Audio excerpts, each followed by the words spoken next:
یہ مرکز المعارف المفن کی وہ کتاب ہے کہ جس میں عہد نو کے ہر سوال کا جواب ہے. یہ مرکز المعارف المفن کی وہ کتاب ہے کہ جس میں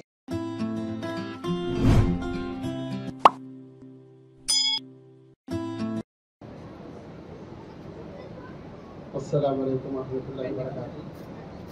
نحمد و نصلی علی رسول الکریم، اما بعد. محترم حضرات، بچوں کی دینی تعلیم و تربیت اس وقت حد سے زیادہ ضروری ہے.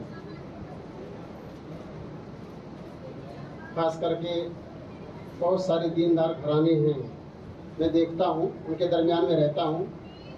دینداری ہے لیکن آنے والی جو نسل ہے وہ دیندار نہیں ہے. اس وجہ سے وہ ماں باپ جو ہے بہت زیادہ فکر میں رہتے ہیں اور بہت ہی زیادہ پریشان رہتے ہیں. ابھی ایک صاحب ہیں، انہوں نے اپنی بیٹی کی شادی یورپ میں کیا اور داماد بھی گجرات کا تھا.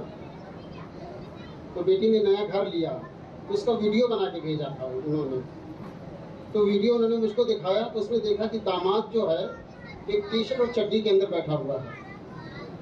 تو انہوں نے مجھ سے باقاعدہ خود کہا، دیندار آدمی ہیں، انہوں نے کہا کہ مولانا حدیث اور قرآن کے اندر جو 70 ڈھکنے کی جو آیتیں ہیں اور احادیث ہیں وہ مجھ کو جمع کر کے مجھ کو لا کے دیجئے تاکہ میں جو ہے وہاں بھیجوں اور ان کو کم سے کم اتنا تو آئے کہ اپنا 70 ڈھک لیں.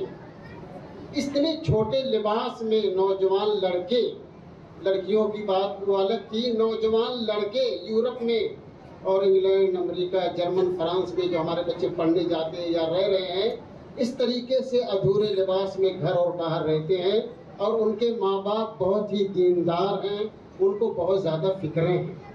اسی وجہ سے اللہ کے رسول پاک نے فرمایا تھا کہ کل مولود یولد علی الفطرہ، کہ ہر بچہ دین اسلام کے اوپر پیدا ہوتا ہے. اس کے ماں باپ اس کو یہودی بنا دیتے ہیں یا نصرانی بنا دیتے ہیں یا مجوسی بنا دیتے ہیں. جس طریقے سے مٹی، گیلی مٹی ہمارے ہاتھ میں ہوتی ہے اور جو چاہے جس طریقے سے ہم ڈھال لیں، اسی طریقے سے ہمارے چھوٹے بچے ہمارے ہاتھ میں ہیں، ہم ان کو جیسے چاہے ڈھال سکتے ہیں. باپ کے اندر بھی دین ہونا چاہیے اور ماں کے اندر تو حد سے زیادہ دین ہونا چاہیے. ایک مرتبہ ایک بزرگ جو ہے ایک گھر میں آئے اور گھر میں جو ہے جیسے داخل ہوئے انہوں نے کہا کہ باپ سے جو دین آتا ہے باہر اور بچوں کے اندر دین جو ہے گھر کے اندر آتا ہے. اگر ماں جو ہے دیندار ہوگی تو بچے بھی دیندار ہوں گے. اس وجہ سے میری مائیں اور بہنوں سے میں گزارش کروں گا بہت ادب کے ساتھ کہ پورے گھر کو دینداری والا گھر اور دیندار ماحول بنائیں.